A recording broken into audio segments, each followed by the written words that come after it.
What is going on, everyone? Welcome to another episode of Conspiracy or Just a Coincidence. I am Jack Allen. First, thank you to all the people that donated. If you guys still want to donate, I'm doing like a Christmas for conspiracy parents that can't afford their kids' gifts.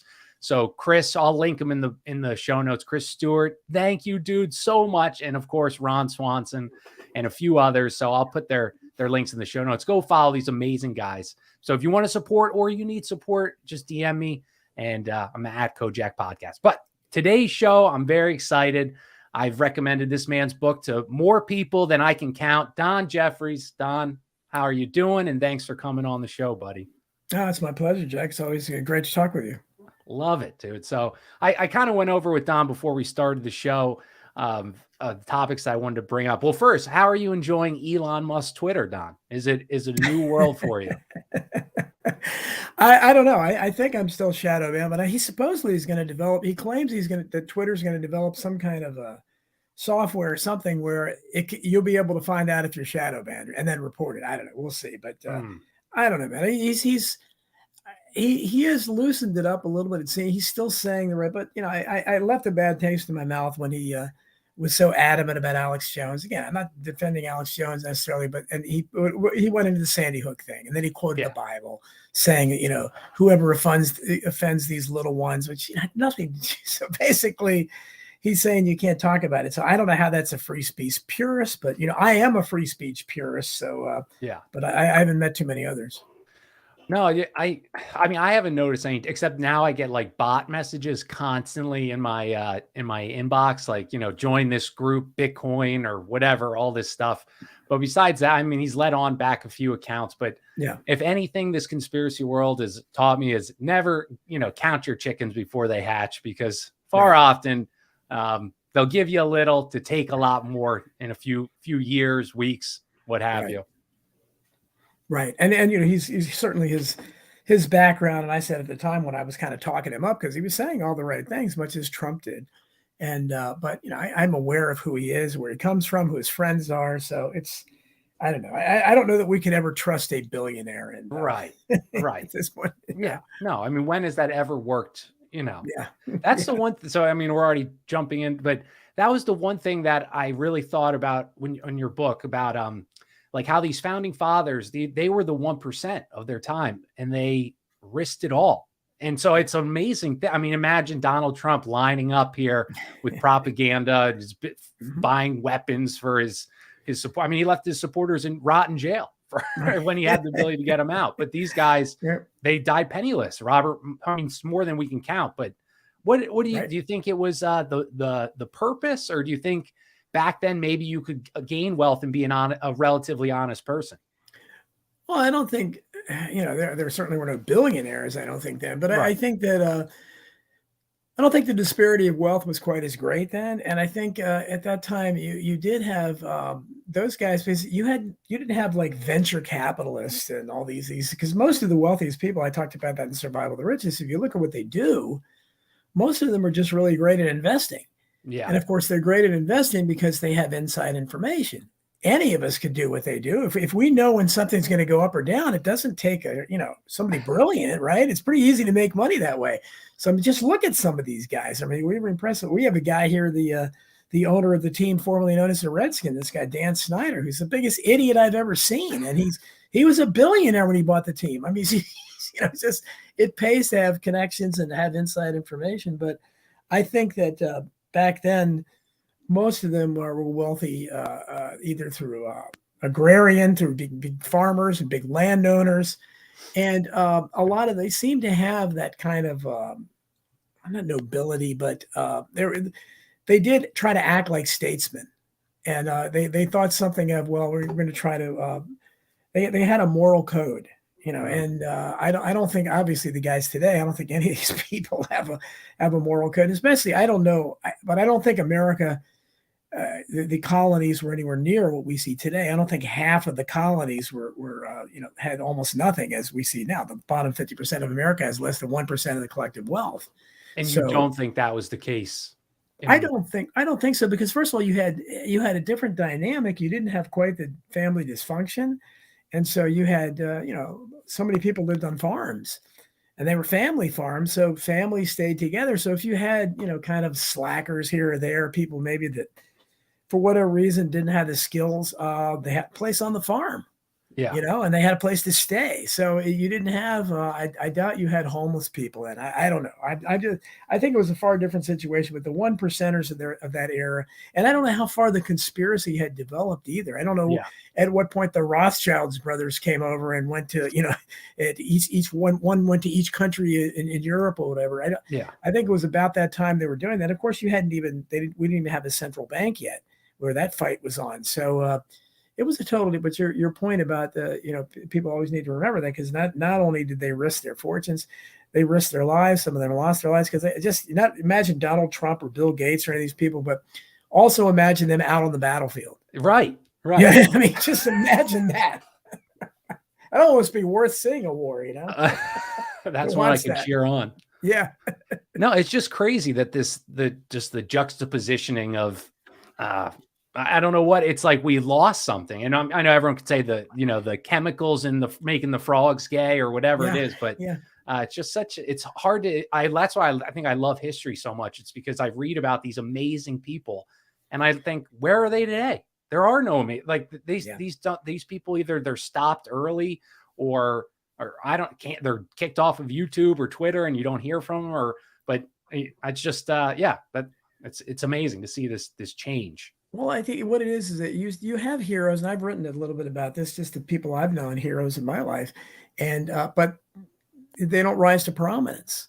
They have to be heroic. Like one of my elementary school buddies, I kind of stayed in contact with him on Facebook, and he a few years back he died about the most heroic death anybody could die. He rescued his daughter from a burning car. And killed himself. And so I thought, wow, he what a literal blaze of glory. And so to me, Billy Miles was a great hero. But I mean, nobody knows about him, but And there was a guy I talk about that I worked with way back when as a blue collar worker, and the economy wasn't anywhere nearly as bad. This was probably the 80s, and he had cancer. He was dying of cancer. He was withering away. And I had a hard physical labor job. I used to pull these 1,000-pound carts around. Kept you in great shape, but that's what we were doing. So this was an older guy, and he was doing that. It was his part-time job, but he kept doing it because he couldn't pay the medical bills, and he wanted to support his family. And he worked right up to the end. Wow. I mean, those kind of heroic figures exist. It's just you don't see them in government. You don't see them as statesmen or business anymore. These are the most horrible people in the world. So. I mean, Ross Perot, I think, had a little bit of a heroic figure to it. I know that name, but I don't think I'm familiar. Well, he ran for president in 92 and 96. He got the highest third-party vote total in modern history in 92. He got 19% of the vote. And wow. He was he would have won if he didn't mysteriously drop out. I have a whole story in Hidden History about it. Very strange. But he was a businessman, but he was also he was one of the foremost POW MIA activists. He would actually send, he actually sent private people over there with his own money to try to get the POWs and MIAs out. Of course, it didn't work. And he alluded to conspiracies, and I think there was something about him that I think was probably honest. I don't know for sure, but he may have been the last one, because I don't know. We're looking at the best we can come up with are Elon Musk and Donald Trump. I mean, Well, this is like so I mentioned when I had Tony on, I was reading a Napoleon book and Andrew Jackson book. Mm-hmm. And so I finished the Andrew Jackson book, and I wanted to have Tony on with you, but regardless, he said you were the guy to talk to about Andrew Jackson. So I did an audio book, so I didn't do my normal note-taking style. So my knowledge is still a little weak, but my grasp, or what I understood him as, was he kind of reminded me of a Donald Trump that actually acted on the things that he said he was going to do. Yeah. He stood up for what he believed was right, and he would beat the hell out of you if you which he did, kill you if you talked about his wife and all this stuff. But that's what I really was the easiest way for me to conceptualize, was that this was a guy that did all the things that Donald Trump talked out of his butt about. What's your take on Mr. AJ? That's a great analogy. He did have a lot of Trumpian qualities, and now keep in mind he was the one thing I really didn't like about him is that he loved war way too much for my taste. And of course, he became a politician because he was a hero of the War of 1812. Yeah. So that's where he got his name from. And he was still willing to fight all the time. He had kind of that spirit in where he wasn't a warrior, but he had a lot of populism in him. He was our first, I think Jefferson was a populist, but Jackson would be the next one. He was the one who took up Jefferson's mantle. Jefferson is the one that fought the central bank against the Hamiltonians. And, the guy that became the Black Broadway star, Alexander Hamilton, the only founding father they like, right. How weird is that? Right. Yeah, the only one that wanted the central bank, I'm sure. The banker's favorite. But so Jackson, and he has great quotes about the bankers on the record. I mean, I put some in my books. I mean, it's just amazing the things he said about them. He called them out as, as these really evil people. And he said, hey, I've spent my whole life fighting them. And so he was the biggest foe of the bankers. And you got to love anybody that gave, there'll never be another inaugural party like he gave, after he invited the public into the White House. Right. So at the time, the newspaper, because they had, you could just see them, I can't believe this, right. They tracked mud all over the carpets. They got drunk and threw food around. Stuff you might expect a bunch of drunk people that are not used to doing it to do.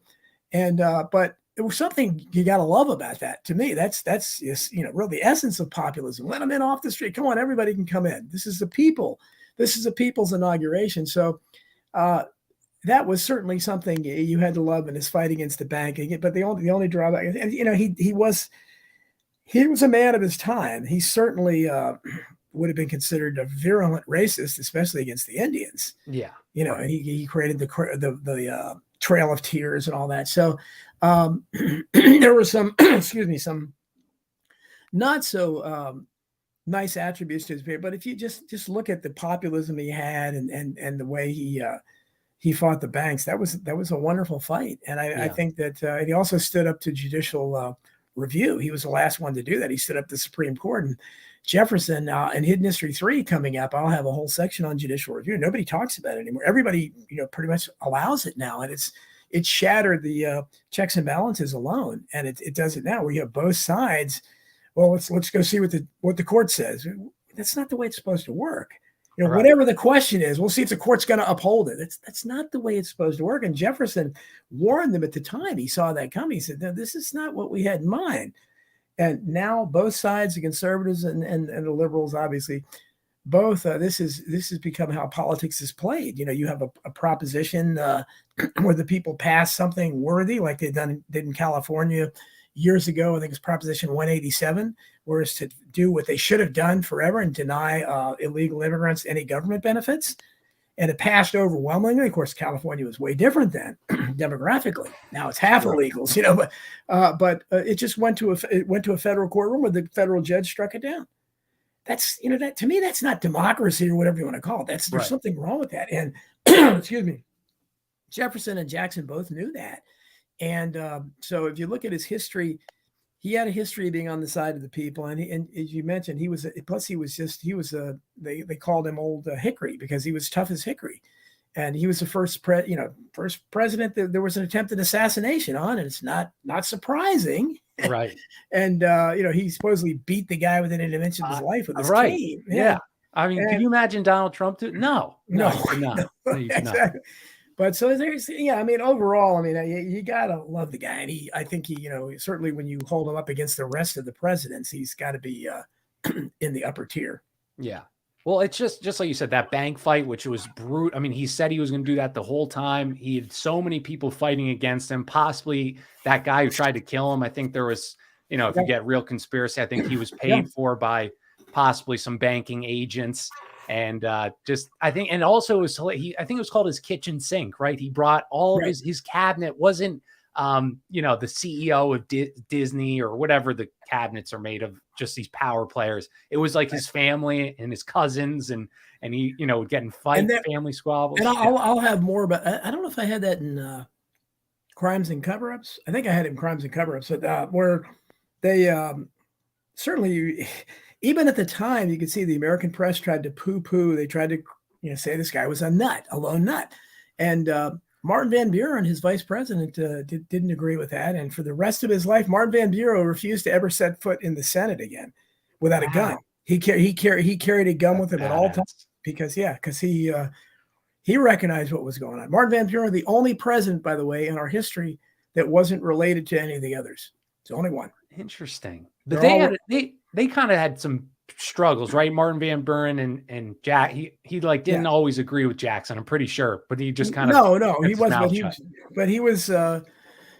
he was a good president, and he was probably the last really good one, because then, especially once you got to Lincoln. But but he doesn't get great press today. But they did that back then. Presidents and vice presidents didn't necessarily get along in everything, and I don't know if he was as populist Jackson was, but Jackson certainly somebody that you gotta love. I mean, I just I have a place in my heart for anybody that lets the common people in off the street and let them enter the White House and party there. That's pretty cool. Well, that's like the American story, or like the American, like a true American president or whatever. It's just fascinating to me that like this change, and I don't know if it's after Lincoln or Kennedy or where it lies, but there was this.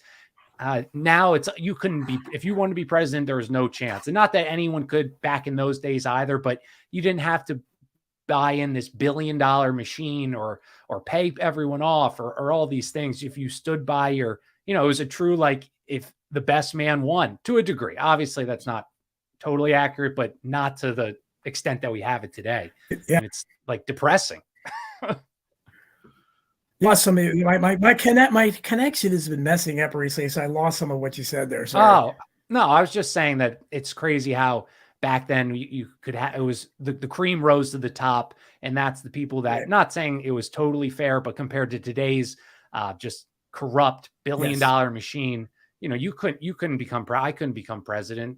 We barely could probably run for political office because of these changes that they made, especially in 1913. But no, and Jackson really he took one of the routes that is probably still available, and that is the war hero thing. There's so many. You had Jackson, Zachary Taylor. You had obviously William Henry Harrison.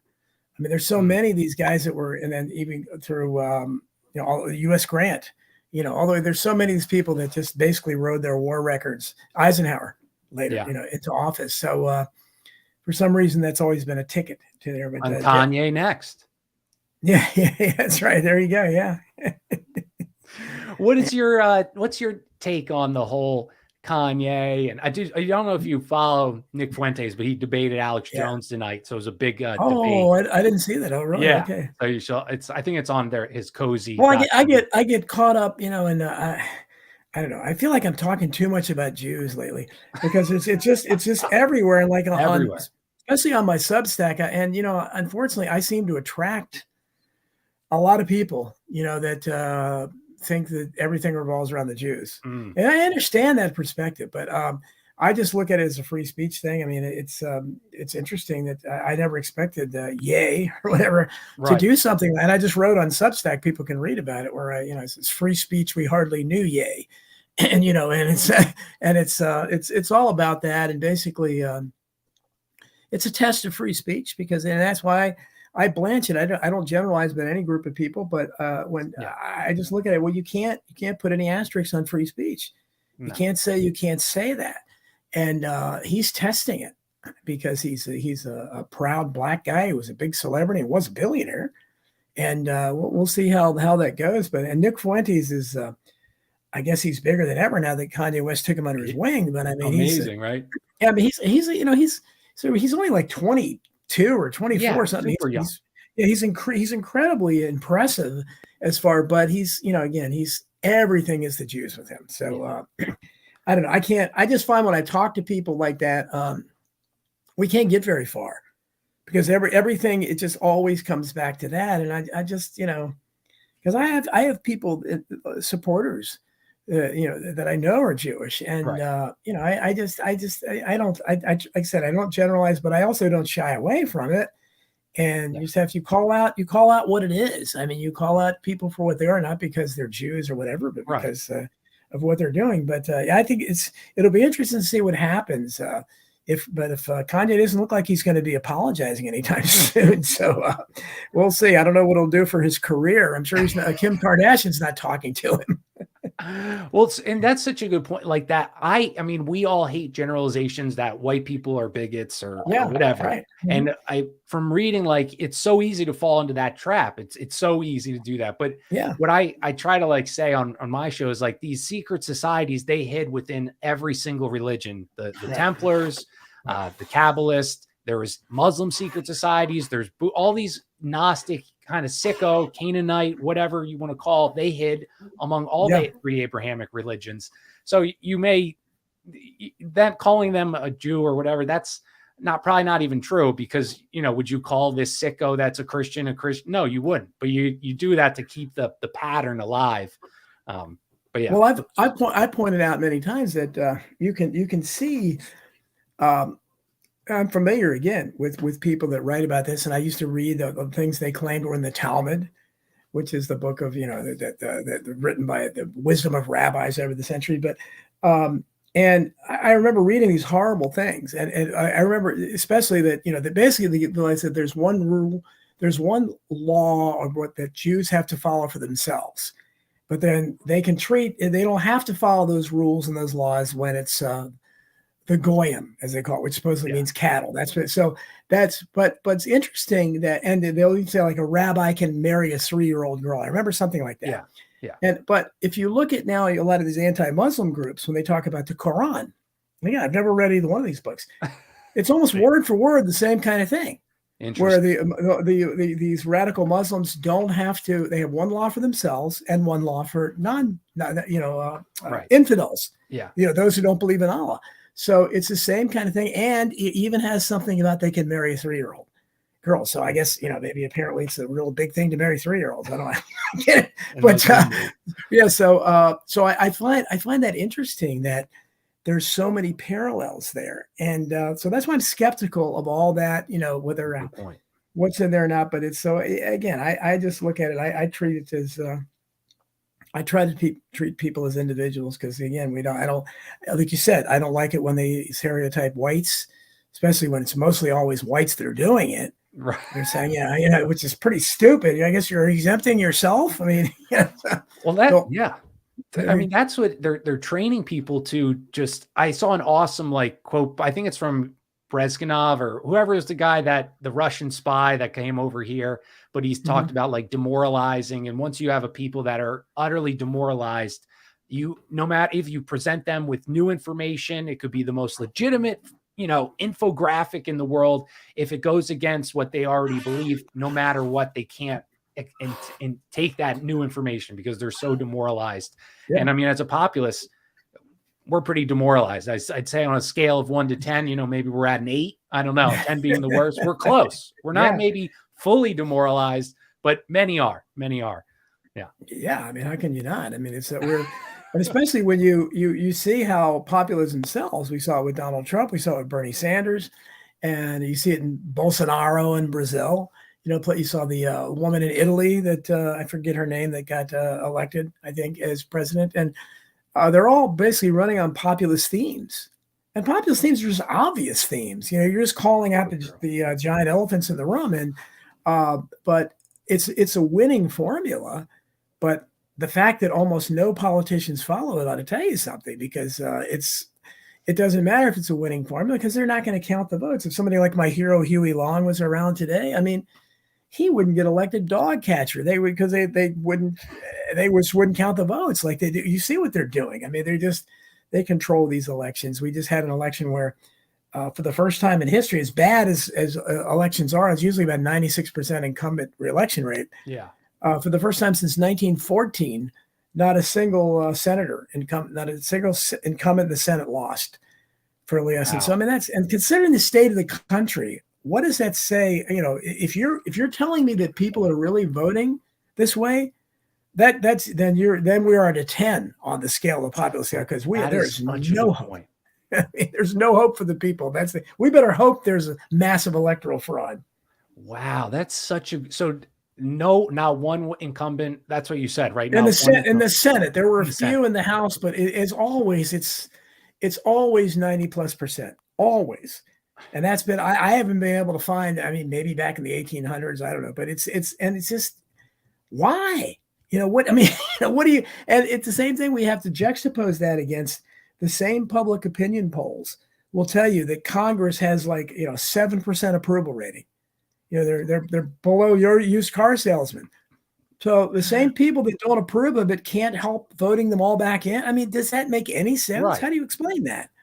Well, stupid. I mean, the stupidity level, though, I will say that of the I mean, I watch those man on the street. Like there's one guy who does TikToks and he'll ask questions like where was the Vietnam War fought or what 3 countries are on North America? And dude, person after person can't answer these. They're not trick questions. Like they say the most China is one of the 3 countries in America. It's like, dude, oh my God, that's just terrifying.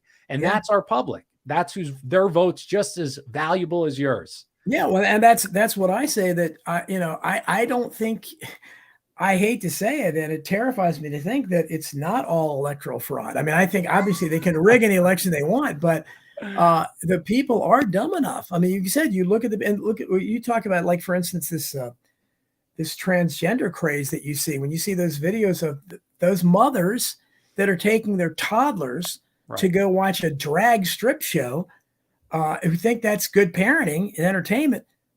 They have a vote. Mm-hmm. Who do you think they're voting for? Right. I mean, I guarantee it's not anybody decent. So, I mean, so this is the problem. We forget that all these people have a vote, and it's very sad. And that's why I think, really the only answer is some kind of separation. We say we right now in America, we have reached a point where irreconcilable differences, as they say, we have irreconcilable differences with the woke side. And, but I don't know how we split. We can't get a divorce. It's certainly not going to be a no fault divorce. And what do you do? I mean, you can't, we tried secession. Secession was tried in 1860 here, and we saw what happened. Almost 1 million people were killed. They said, no, you can't leave. This isn't voluntary. They're certainly not going to let us leave now. Because the thing about what I tell people all the time is that the other side, the woke side, they want us around. They have to have us like a vampire needs blood. They want us, because who are they going to, correct? Who are they going to try to cancel?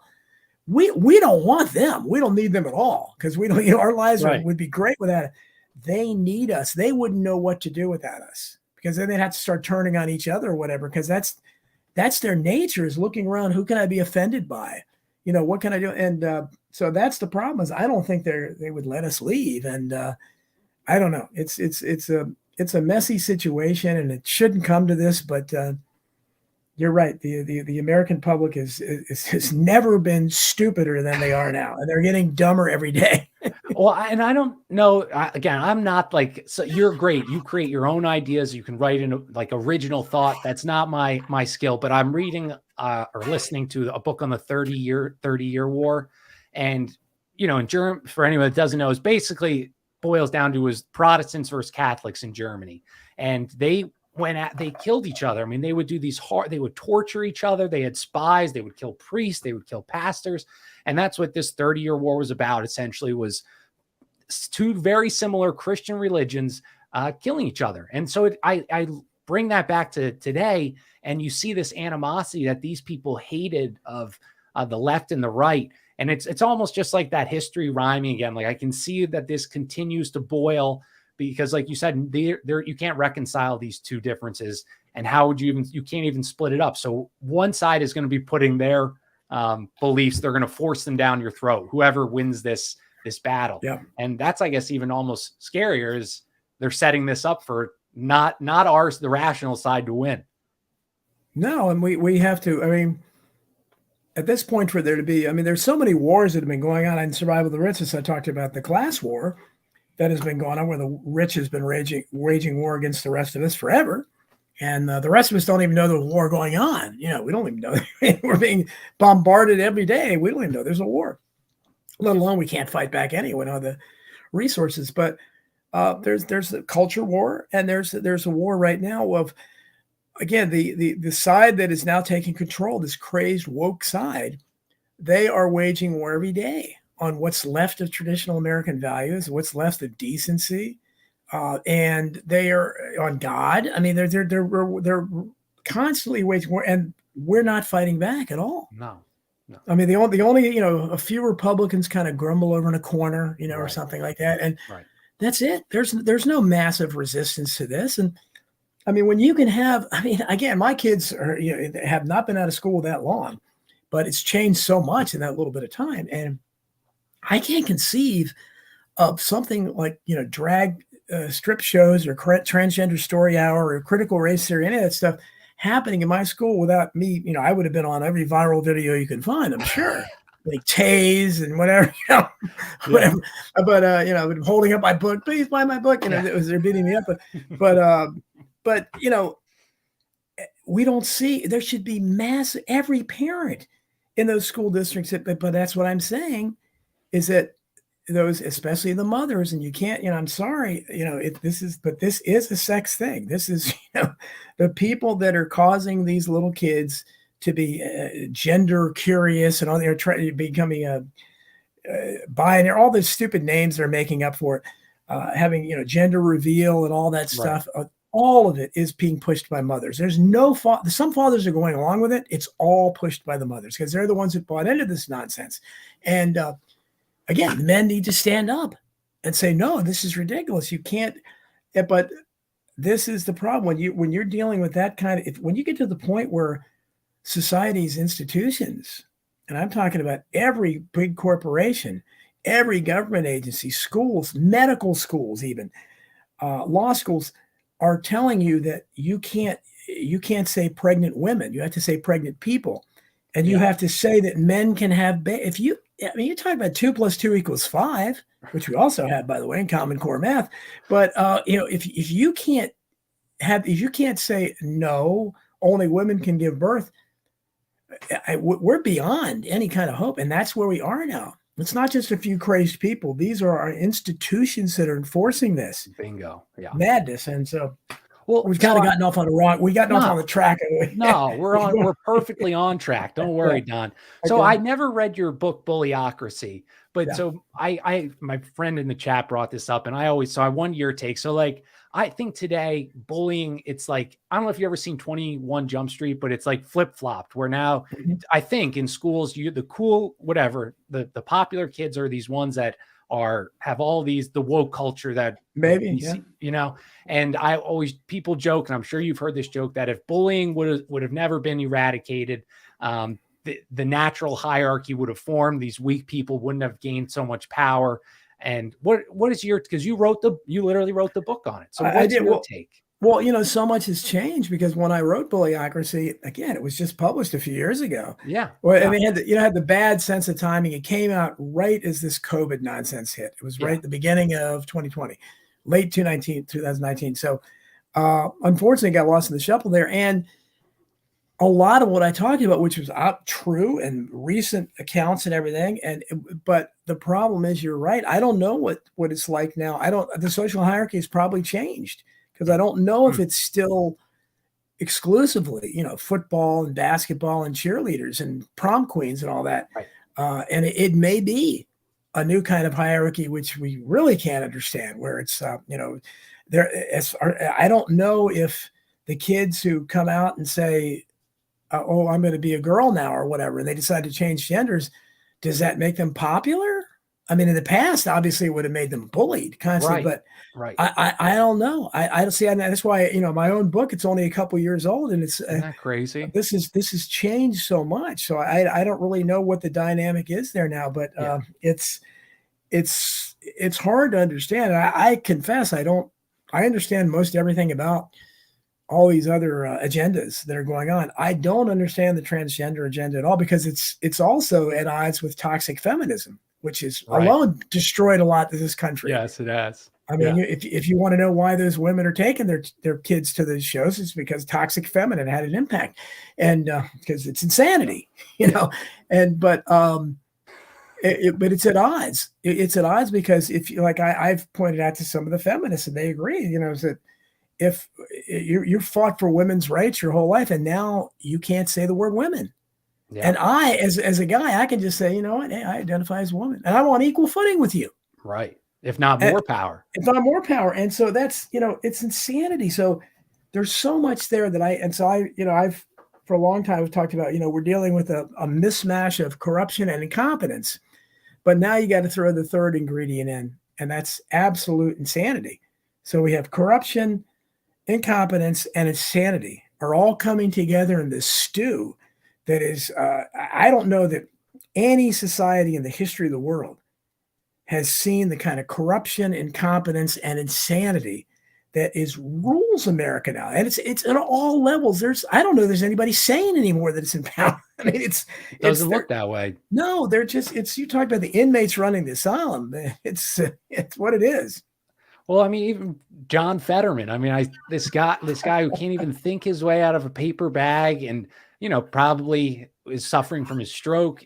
Yeah. And I mean, you cannot tell me this isn't on purpose, because if you wanted to win, you wouldn't put Mehmet Oz. I'm in PA, so this is extra fresh or whatever, but you wouldn't put that guy in office if you wanted to win. So, it's so beyond. And I think I like your take. More and more people I see and even though it may be a meaningless phrase, they say both sides are corrupt, both sides are horrible. That's like my one positive. I see more and more people who are into politics who said it's so broken. Like, they'll still defend Trump deep down, but they realize something isn't making sense here. This doesn't make any logical sense. No, when you have we have the woke Democrats are my old party, the Democrats. They're basically running everything now. I mean, they're in charge of everything. They're large and in charge, and they are doing such an abysmal job that the so-called opposition party should be able to easily rout them and take over.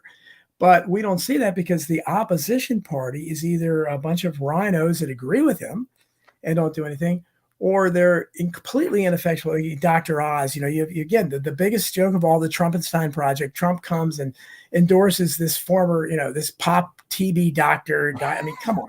And then even worse than that, in Georgia, the answer is Herschel Walker, this incredibly inarticulate football player who just, and again, it's kind of unfair to him, because if you look at somebody like Benny Thompson, who's the chairman of the January 6th, unconstitutional January 6th committee, you listen to that guy talk, and he's very similar. He fractures the English language very much like Herschel Walker does, but you'll never hear anybody talk about that.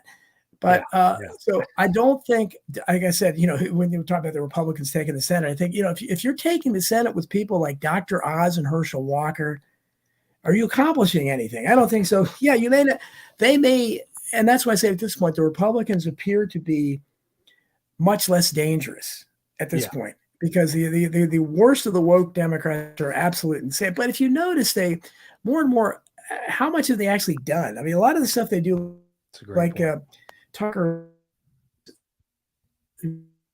was I think I'm talking about losing here, Don. Andy Lauper, who I used to love. Oh, again, I don't know what I'm doing about this connection. It's driving me crazy. Oh, that's all right. I did order a special adapter. Hopefully that'll. Can you hear me? Now you're back. Oh, I don't know why it keeps, and it seems to do it mostly on. Yeah, it seems to do it mostly on StreamYard for some reason, but no, when the woke Democrats, we fear they're going to do these awful things, and they don't really seem to do much. If you notice, they haven't done a whole lot of significant things since they took control of everything. But like today, they do these ceremonial things that make no sense. They held a ceremony today, the Defense of Marriage Acts, which was completely, again, it's like a Truman Show. It's just scripted. It made no sense. Gay marriage has been legal since the Obama administration. So there was nothing new about that. They talked about interracial marriage. Interracial marriage has been, I think, the 1950s or the 60s. Yeah. I mean, there's nothing there. So what are they? But they acted as if this was something new, and it was an accomplishment. They had somebody like Cyndi Lauper, who I used to love as an artist, and that's one of the worst things about it, to see people like Bruce Springsteen and like that just turn out to be just puppets of the state. Yeah. And I bought their records and went to their concerts. I mean, it's sickening. But Cyndi Lauper get up there and say, "We can love who we want now," and it's like, what do you? And again, the people are so stupid. I really think they could come out with a Civil Rights Act and act like there never been like there haven't been 100 Civil Rights Acts already. Right. At this point, they are just, or maybe they're going to abolish slavery again. I don't, just. Well, I mean, you're so right. They had like a anti-lynching. I remember maybe a year or two ago, and I was like, "What anti-lynching?" Oh, thank God, because that wasn't illegal before. It wasn't covered. No, and they'll tell you lynching is not a thing of the past. And again, there's nobody to counter them. Yeah. There's nobody to say you're absolutely insane. What do you mean it's not a thing of the past? Where was give me an example. When was the last lynching? Right. Well, Jesse Smollett. Yeah. Oh, here you go. Yeah, I'm talking about real lynching. It's true. Maybe have an anti-fake lynching bill. I'd support that. Like that, or the race car driver, the black NASCAR driver that did the same thing. But we don't have effective opposition, and this is the problem. Even the best of the so-called the Marjorie Taylor Greens, people like that they have their own issues. They're wacky. They're easy to make fun of. They're kind of like Trump, where they don't articulate it well. They say it, but it kind of sounds crazy, or it's easy for them to, none of them. I've seen her, even Rand Paul in the Senate has some good things about him, but he's not Ron Paul. No. And he doesn't call out all the stuff. No. And so that's the problem I think we have, is that we have such tyranny and such corruption, and there's nobody that's either not part of it or is I think it's, there's a reason why that most of the Republicans that get into office get in. They're perfect stooges.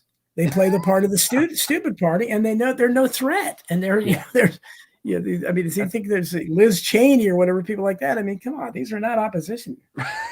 No, that's absolutely true. Well, so you're not alone in the feelings you're feeling, Don. This evening, maybe it's their morning. The Pope also shares your feelings. The Pope warns he has seen omens of even greater destruction and desolation for mankind.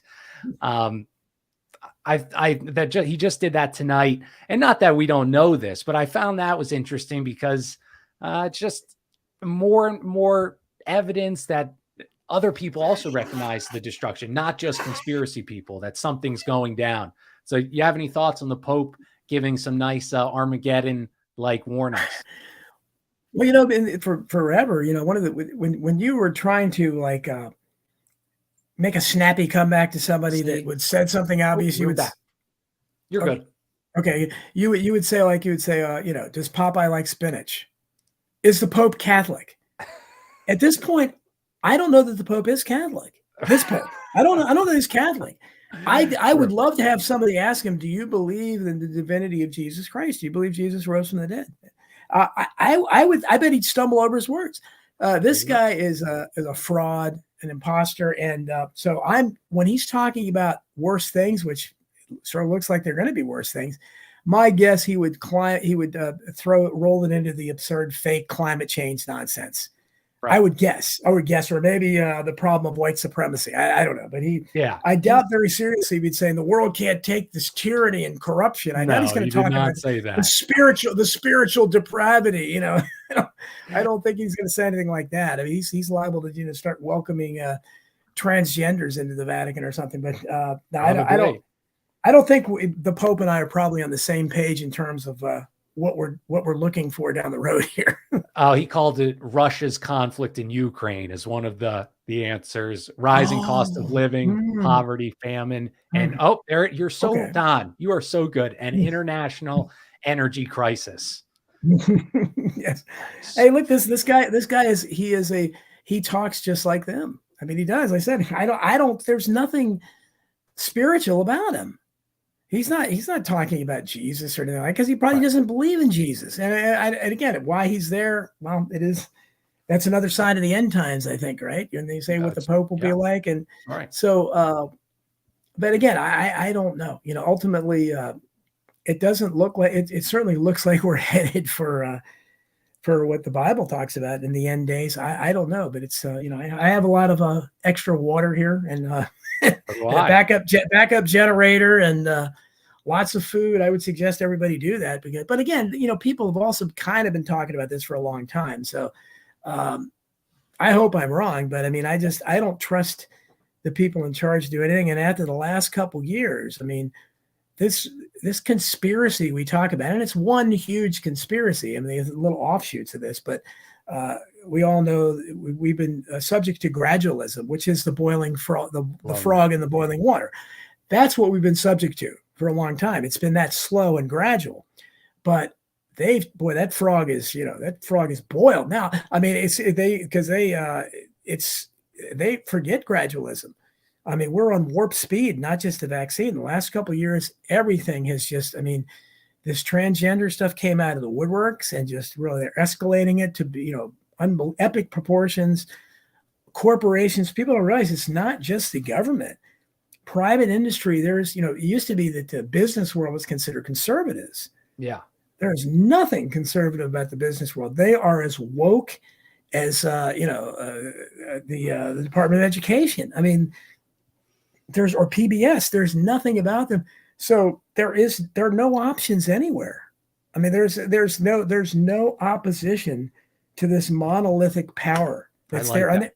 And they're telling you that I mean, look before the election where you had this idiot, Michael Beschloss, who is one of my favorite court historians I use all the time, who will sit there and if he's talking is lying. Lee Harvey Oswald killed Kennedy. Abraham Lincoln was the greatest. That's all this idiot knows. He's a paid court historian. And he was sitting there whining about, if the Republicans win, your children could be killed. I mean, he was literally saying this. And this is a supposedly respected court historian. Wow, dude. They are even terrified of these ineffectual, stupid party Republicans who are almost all dunces that don't do anything. They don't even want that. Right. So there is no opposition allowed. And we saw what happened the last time we protested election or anything when Americans, thanks to Trump, is firing him up and getting him to come there. You had a large crowd for once come to Washington, D.C. on January 6th. And what happened there? I mean, there's a bunch of them still sitting in prison 2 years later, denied all due process, and no one cares. No one. I think I'm the only one talking about that. No one cares. No. And people make justifications why he didn't get him out and all this stuff.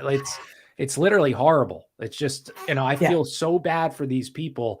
Yeah. I mean, not many people know what jail is like. I can only imagine the situation they're jail in because they're political enemies, they're dissidents. So their experience, they're probably on lockdown. That means 23 hours in a cell by yourself. You get 1 hour out a day. I mean, it's literal torture that's made for murderers or rapists that are being bad in prison. And you have grandmas and just any right-wing political dissident in this type of situation. Yeah. And the sentences they're subject to, you see, they're getting sentenced to these draconian sentences, 6, 7, 8 years. My friend Victoria White, who's been on my show, she faces a prospect of a 30-year prison sentence. That's what she I certainly hope it doesn't happen. She got beat up by cops. I mean, she did nothing. And, but they're still loyal to Trump. And again, I had Ashley Babbitt's mother on my show last month. No way. And, wow. Yeah. And she was a very nice woman, but, I asked her about Trump and she still supports him. Said he's been talking. So what are you going to say to a woman like that? I mean, she lost her daughter. But that's the hold that Trump still has on millions of people. You literally can suffer a loss like that and you still believe in him. So I don't know what the answer is because that guy, although his support seems to be dwindling now, but without him, without Trump, I don't know that there is an opposition. Because no matter what he was as a symbol, he was kind of, okay, this is the anti-establishment here. And even though, we know he didn't do anything or anything, but he was a symbolic figure. I don't think DeSantis fits that. There's nobody else. And I don't know, man. I don't know what to do. I mean, I can't, people talk, we do need a revolution, but as I've told people before, no matter how many guns you have out there in the heartland, there's a military industrial complex here, man. Right. You're not going to be able to outgun these people. No, they have drones that could pick you off right now. So that's the problem is what do you do? The only weapon we have are our superior numbers, and we outnumber them by the hundreds of millions. But you can't get people to come together. You can't get parents. They're so apathetic. They don't care that some freak is coming into their school dressed as a woman and shaking his ass in their kindergartner's face. They don't care. Yeah. Right. I mean, so if you don't think that's wrong, I don't know what to tell you. So that's how do you possibly motivate those people to do something about the tyranny? Yeah, no, that's a great point. Well, and so just to go, you were talking about, water and food and stuff. So I did a show on silver a long time ago and just how it's artificially manipulated by JP Morgan and all these that with paper contracts. They artificially keep the price of silver insanely stupid low. The ratio I think should be 13-1 with gold to silver or 8-1. But silver today went up to I think it hit $24. It was like $23.98. It was at like 20. It's been at like 20 for probably as long as you remember. It's been at like $20 an ounce. Mm-hmm. So that was one. I saw that, and not that means anything. Maybe it goes back down, but economies are questionable at best, and crypto is crumbling. So I wonder, do you think there's hope for silver in the future or precious metals? Well, our friend Tony Arterburn would be the one to ask Yes, that, but yeah. I think he's still, I certainly trust him, but that's what you hear, that silver, gold is beyond the price of, the affordability of most people. But precious metals seems that's what I hear, that people think that's what's going to be valuable down the road. That's assuming, we all expect something devastating to happen. I don't know. I mean, at this point, and I think it's a more realistic chance of that than ever because what we've seen happen in the last couple of years. But I don't know what that's going to be. But then nobody foresaw this absurd COVID narrative either. Nobody predicted that. Right. Outside of Bill Gates and people like that who were somehow anticipating it for some reason. Again, like the stock market, right? They knew it was coming. So, so again, I don't make predictions like that, but I would say, it was probably a good idea. Yeah, I just found it like with that. So I mentioned before, I show Sam Bankman-Fried, the guy at FTX, for anybody that didn't see it, he got arrested by the Bahamas and they're holding him until February. Now that's weird. Why would you hold him until February? Oh, because he was supposed to speak with Congress, I believe, sometime very soon. Now he can't do that. He's in jail. Shucks. Sorry, guys. But it's just, it's their purpose. I think, Charlie Robinson's line, controlled demolition. And it just seems like any outlet that people hoped they're crashing, or maybe, did you look into the FTX thing at all, Don? Just not that much, but I mean, just again, looking at this guy who, again, he has all the earmarks of a modern American success story. He looks like somebody he came off a street corner. He doesn't look impressive at all. He doesn't sound impressive at all. I'm sure he came from a wealthy family. I don't even have to look that up. 100% guaranteed. His mom, Don, his aunt helped run a simulation at the World Economic Forum, a simulation of a global pandemic, actually. So that's totally weird. And then both his parents work at, big law firms, big college, university professors, the woke machine. I didn't think he came out of a blue collar household, but so he certainly. And what, again, does he look like he knows what he's doing? I don't know. I don't think so. But as I understand, I guess he was a billionaire. I don't know, at some point. Billionaires don't go to prison, so I don't know if he's being detained in the Bahamas. I'm guessing he's out on the beach sipping mint juleps or something while he's awaiting it. I don't know, but I doubt he's being treated very hard. But again, you also might want to watch his prison cell. We don't. If he has that much to offer, he could be Epstein too. That's what because he gave 13 days after Biden won the presidency, he started FTX. His mom, ran that one PAC, that Act Blue or Get Out the Vote, one of these huge PACs that's his mom's running. And and it was both sides. It was a lot on the Democratic side, but he also donated millions to Republican candidates. And it's just, somebody with that kind of power, knowledge, their time on this earth will either be very short or, we'll never hear from him again. Something will happen. That's what I expect. But it's just the same events or same actions, moves they make over and over and over again. And most people are just like, who's Sam Bankman-Fried? What are you guys talking about? They have no idea. They have no idea. No, and it's beyond. It's economics is very. Again, you mentioned people don't they don't know who's buried in Grant's tomb. They don't it's that kind of thing where they're so stupid. They've been dumbed down so much. See, we're in an idiocracy. So trying to get them to understand something like this is very difficult, and a lot of us don't really understand, other than that this is a product of a 1% family, and for whatever reason he was able to manipulate those connections and make a lot of money, and then predictably he was corrupt, and which is again what happens all the time. And just as predictably, you'll find that the long arm of the law will do very little to him. I mean, these guys are, billionaires don't go to prison, and so he's not, whatever he's subject to, it'll be a slap on the wrist, unless they decide to either kill him or claim he killed himself or something in prison, which is always possible. Don't take that off the board. No, and that's the one drawback the risk you run playing with these big boys is that like organized crime itself. You're always you're sitting in a barber's chair, someone could easily be sent over to do a hit on you. So right. That's always a possibility. But I don't know. I don't make predictions, but it seems like the story's kind of already, and I predict this will be one of those stories that'll kind of go away. People won't hear about it. Maybe eventually, they'll say whatever happened to him at some point. Maybe, but when I'm researching anything, my book on the pandemic, which I'm just about done, that kind of things, a lot of these things, or even going back to bullyocracy with lawsuits or anything, I find so many stories where they'll give you a tidbit of something that's going to happen, and then you never get any updates. About Chris Graves, the super researcher, and I, when we were talking about the pandemic book, I set him on a trail. He hasn't been able to find it yet either, with this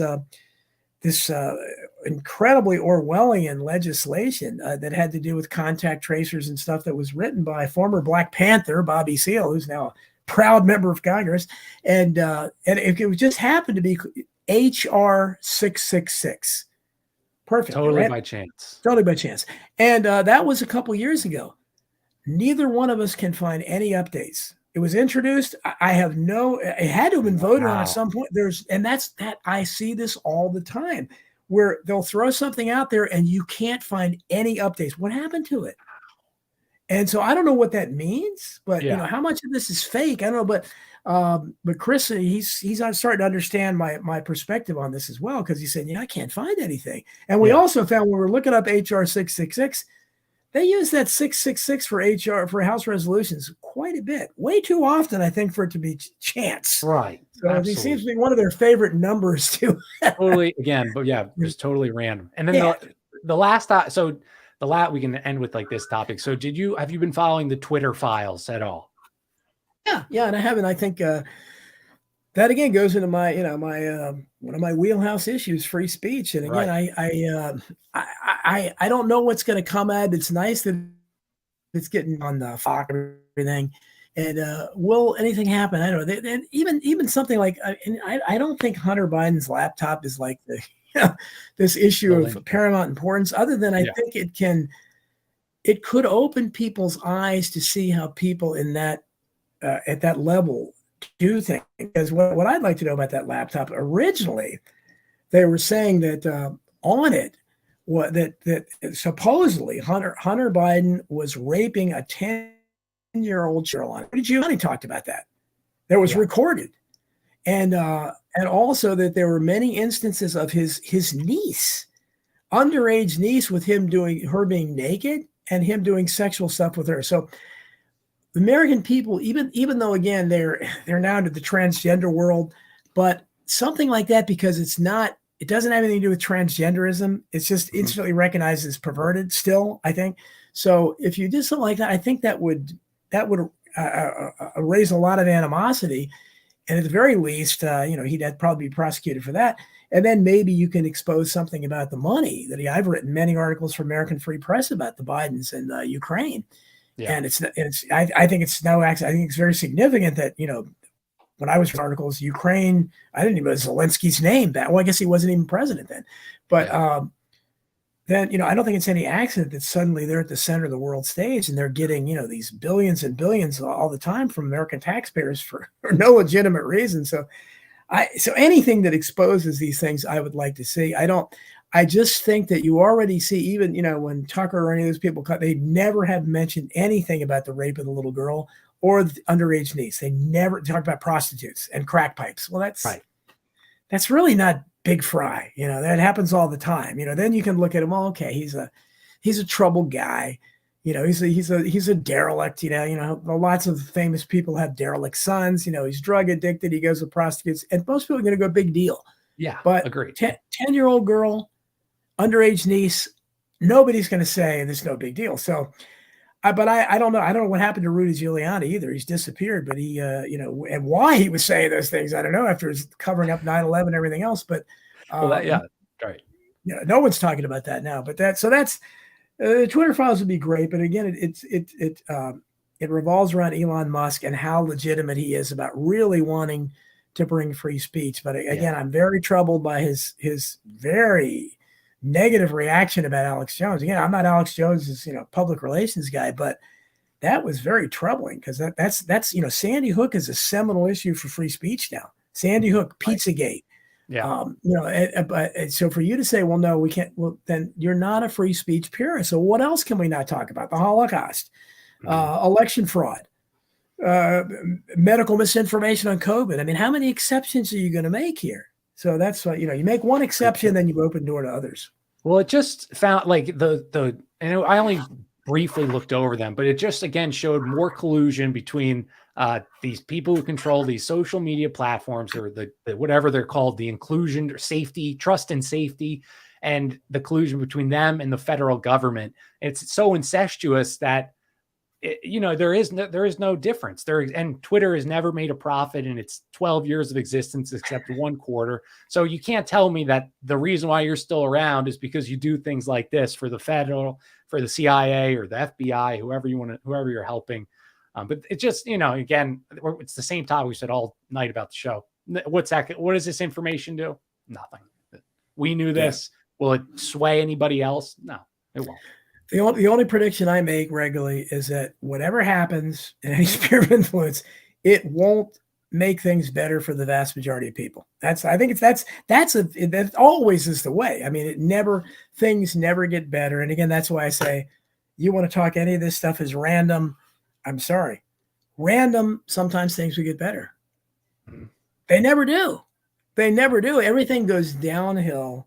And it's been that way my entire life. And it's really expedited the last couple of years where things are warp speed going down. And again, that's not random, because random somebody good would rise to prominence. Random if somebody good would be voted into office. Random, someone with power would have a conscience and say, oh yeah, God, this isn't right.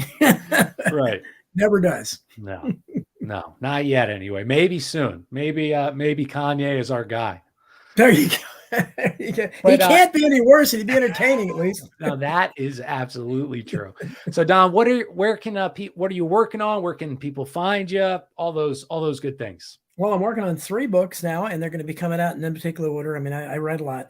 The book on the Beatles is done, and my friend. Oh, that's going to be awesome. Yeah, my friend Bob Wilson, who's another one of these researchers. It was his idea, so it's mostly his baby, but I helped write it, and we just.